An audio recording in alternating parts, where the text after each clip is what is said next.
We will protect you.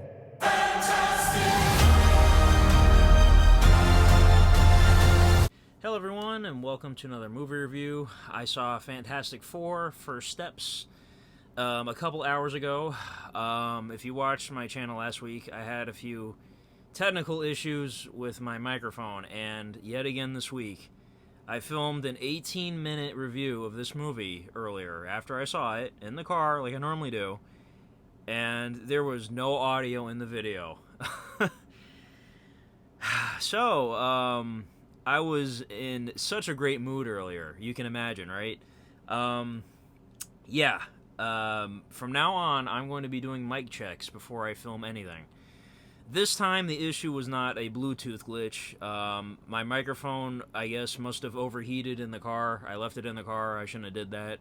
And that's the only thing I can think of, because I made sure airplane mode was on my phone, and there was no connections, with my phone, and, this is just what happens sometimes when you film on an iPhone and you have it's not a cheap microphone that I have. It's a Rode, which is a good brand, but, you have issues sometimes, and you don't know until it's too late.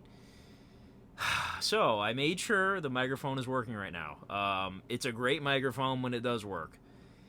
But, yeah, I'm very upset that I have to film this review again. Before I talk about the movie, I just want to say rest in peace to Hulk Hogan and Ozzy Osbourne, who died this week. There was an actor from The Cosby Show that passed away. I'm sorry, I don't know his name because I never watched The Cosby Show. But there's a lot of people passing away with this month. Michael Madsen and Julian McMahon, the original Doctor Doom. And then the singer, he died yesterday too. Chuck Mangione, I think that's how you say his name. He sings that song "Feels So Good," or he doesn't even sing it; he just plays it. It's instrumental.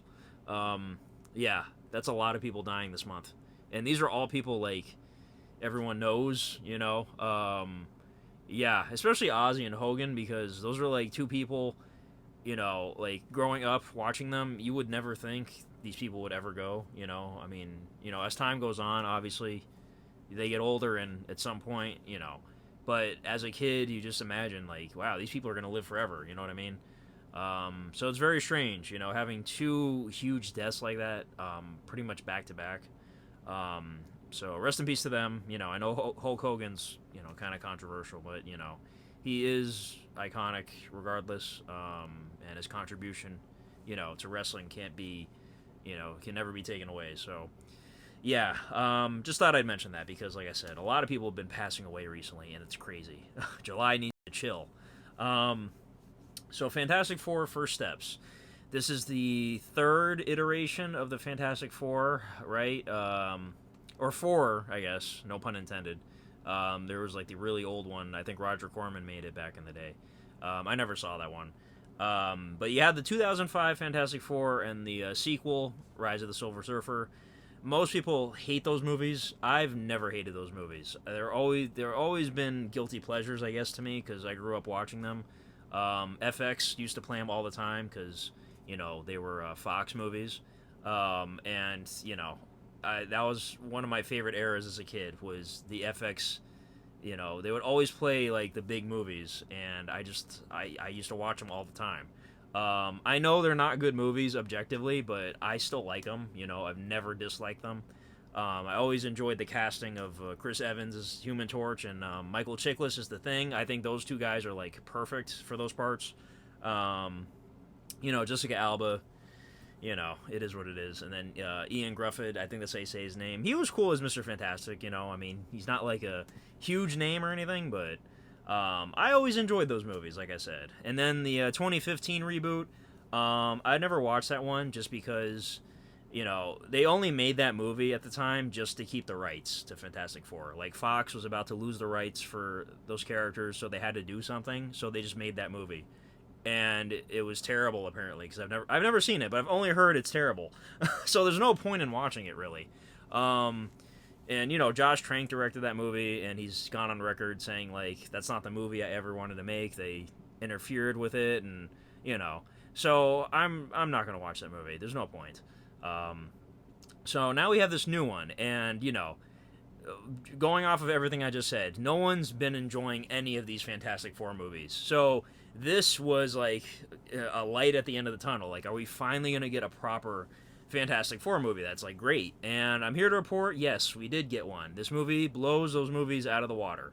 I will say too, the movie like went by really quickly. Like it felt like an hour and a half. The movie's like a little over 2 hours, I think. But I'm telling you, it went by like super quick. This movie is very like watchable. Like it's very rewatchable. Um, like I like to always make the reference of like the first Godfather is 3 hours, but like the more times you've seen it, you realize this movie goes by really quickly. Like if you've never seen The Godfather, you probably think that sounds crazy, but like I've seen it so many times, like it's the quickest 3 hour movie ever. Like it just is. Goodfellas is like 2.5, I think. That's the quickest 2.5 hour movie too. Um, so yeah, this movie, I guess you could say, is like paced very well, and it just goes by super quickly.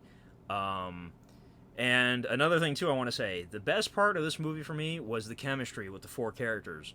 They really felt like a family, which I enjoyed. Now, similar to Superman, which came out this month too, we're already going into this world pre-established. So like, you don't get the whole origin story of how everything came to be. Like we're already in this world and everything's already set up. We do get like a montage explaining how things happened, which was fine. I enjoyed that. It's like the Cliff Notes version, I guess. But I appreciate like every time something gets rebooted again and again and again, like seeing the origin story every time is just kind of tiring. So how many times are going to see Batman's parents get shot? You know what I mean? So at this point, it's better just to skip the whole origin part of it, which I appreciated.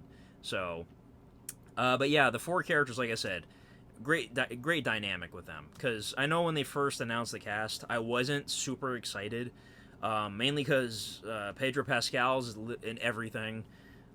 Joseph Quinn, he's known for Stranger Things, which he was great in, but it's like, okay, they just casted him because he was in that, but we'll see how he does.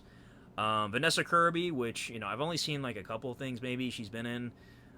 She seemed cool, I guess. I didn't really know for sure. And then the guy that plays the Thing, Eben Moss Bachrach, I don't know how you say his name. He's on that show The Bear, which I haven't seen yet. I hear it's great though. I should probably watch it. And then he was in Punisher season 1 actually, which I have seen, and he was good in that. I was just kind of surprised they picked him to play the Thing. I was like, okay, but he did good in the movie. Like I said, everybody did great in the movie, and the dynamic with them was amazing. They felt like a family, like I said. Now my big gripe with the movie is, number one, I feel like they should have gave the Thing a little more in the movie, and maybe Johnny too, a little bit. Because in the first movie, I appreciated the Thing's like character arc. He goes through depression about becoming the Thing, and he falls in love with the blind woman after his wife tragically leaves him and all that. I love that part of that, and I mentioned Michael Chiklis as the Thing. I thought was like perfect casting back in the day. He did such a great job in that. So I would have liked to seen like, you don't have to repeat the same arc, I guess, but like something, they kind of do a little thing with him in the movie, but it kind of goes nowhere at the end. So, he's probably my favorite character out of the four, so maybe that's why I wanted to see more. I don't know. And then number two, my other kind of complaint, I feel like there should have been a little more action, maybe. Like maybe a few more sequences with the Fantastic Four, fighting crime or whatever. The action scenes are good, but I feel like you probably could have put a little more in the movie. Like most of the movie is just them setting up for the final, boss, which is Galactus, which is not a spoiler. It's in the trailers. And I'm fine with that because it was a lot of fun stuff. A lot of fun. Trying to figure out what to do, and I didn't mind it. It's just that's what most of the movie is. And when they do work together, they did a good job of like illustrating how everyone's powers are good with each other. So I enjoyed that. And another thing, I'll just say, this is probably like a personal thing. I've never been like a huge fan of Fantastic Four in general, like as a team. Like I said, I do like the older movies; they're cheesy. But I was not like super excited for this movie. Just being honest, like yes, I was hopeful, and this did get great reviews, by the way. So I was like, okay, all right. But I don't know what it is. I've never like really been like, oh yeah, Fantastic Four, like yes, I don't know. Maybe I'm weird. Like last year, Deadpool and Wolverine, I was all over that. You know what I mean? Um, so yeah, it's still a good movie. Didn't blow me away or anything. I'm probably gonna give it like a B minus. I want to say B plus, but like I said, there are a few things missing for me. It went by really quickly, which I'm not really complaining, but again, maybe if there was a little more in the movie, it would have felt a little more fleshed out. Um, and again, the chemistry was the best part for me with all the characters. And there is a mid-credit scene that you definitely don't want to miss.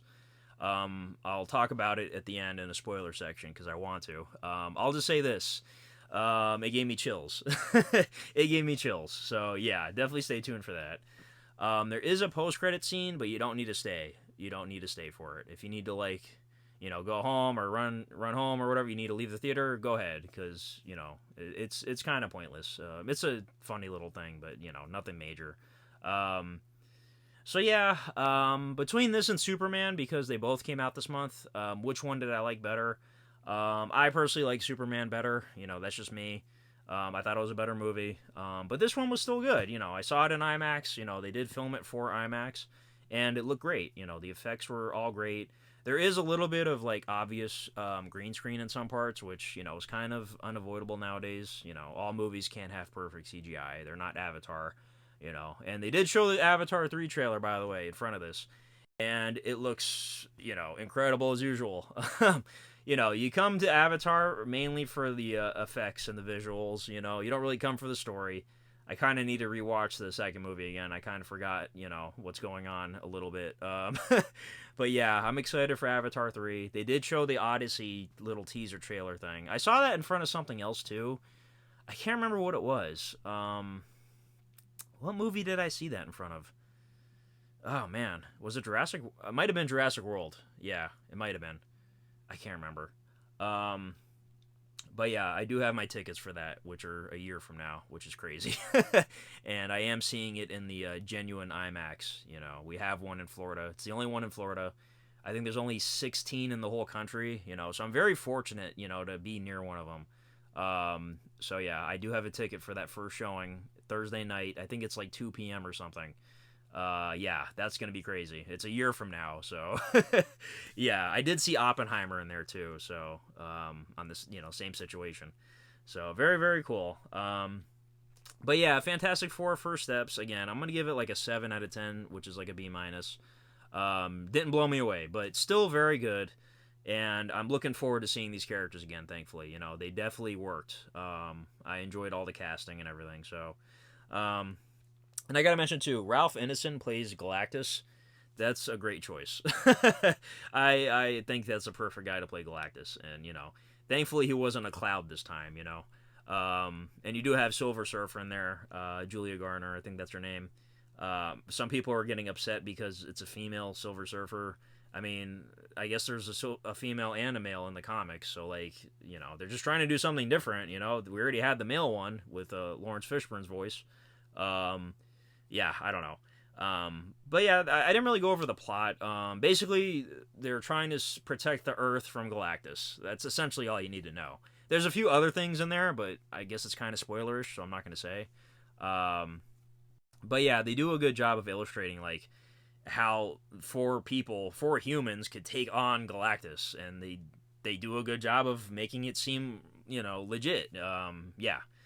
So, and I gotta say too, I forgot to mention, Matt Shakman directed this movie, and he did WandaVision, which is perfect because this takes place in a retro futuristic, different universe. I think it's universe like 828 or something.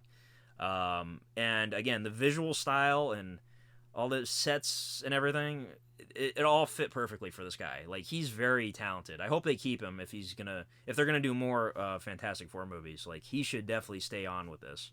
I love the look of the movie. The whole retro futuristic thing was awesome.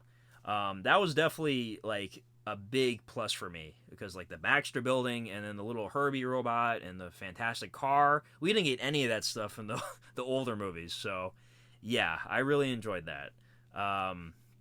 So yeah, not much else to say. I think again B minus, which is still fine. You know, not a bad score at all. I just wanted a little more, I guess, but you know, still fine. But let me know in the comments what you thought of the movie. If you want to rank all the Fantastic Fours, feel free to. I don't see this not being number one for anybody. So yeah. And did you prefer this or Superman? Because you know they came out 2 weeks apart. So you know. I'm going to talk spoilers real quick. It's probably just going to be the post-credit scene, or the mid-credit scene, I should say. So if you haven't seen it, leave the video. You definitely don't want to hear me spoil it. So yeah, 3, 2, 1, spoilers. So, very similar to Thunderbolts. The post-credit scene of that movie, you could tell it's a scene from Avengers Doomsday, because the color grading and everything is totally different. Like, it's a scene from a different movie. And that's the same thing here. I noticed, okay, this looks like a different movie. It must be a scene with Doctor Doom. It has to be, because, you know, how do you have a Fantastic Four movie without Doctor Doom? And the way they did it was awesome. You only see him from behind, and he's holding the mask, and it cuts away right away. Like, it was like 1 second. Really cool. Really, really cool. And considering, you know, that it is a scene from the next movie. That might have actually been Robert Downey Jr. You know, we haven't seen his face yet, but, you know, I can't wait to see what he does with that character. I'm very excited for that movie. I don't know if it's going to be quite on the Infinity War, you know, Thanos level in terms of a performance, but we'll see. You know, I'm very hopeful. My faith is still in Marvel right now. They're doing okay right now, so, you know.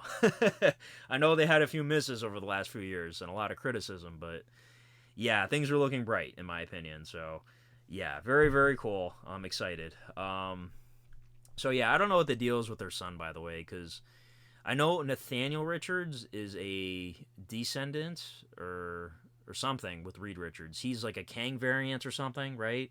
I'm not an expert with that stuff. Because I thought when the baby was born, they're going to name him Nathaniel. Because I wasn't sure where in the lineage Nathaniel Richards is. So his name's Franklin. I'm not, like I said, I don't know Franklin Richards. I don't know who that is. So somebody help me in the comments. So we'll see what happens with this kid. Because obviously he has healing powers. He saved his mom. Doctor Doom is interested in him. Galactus was interested in him. So yeah. But not much else to say though. That's really it. I just wanted to talk about that mid-credit scene. So yeah, I'm very excited.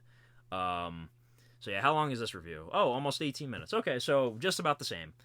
Yeah, I hated filming this twice, guys. If any of you guys make videos, you know what I mean. Like, it's just frustrating. But it is what it is. So from going forward, I'm not going to leave my microphone in the hot car, you know, in Florida while I'm in a theater for 2 hours. And yeah, I'm going to do mic checks every time. So yeah, I'm not filming twice anymore. I promise. But anyways, thank you guys for watching and have a good one. Bye-bye.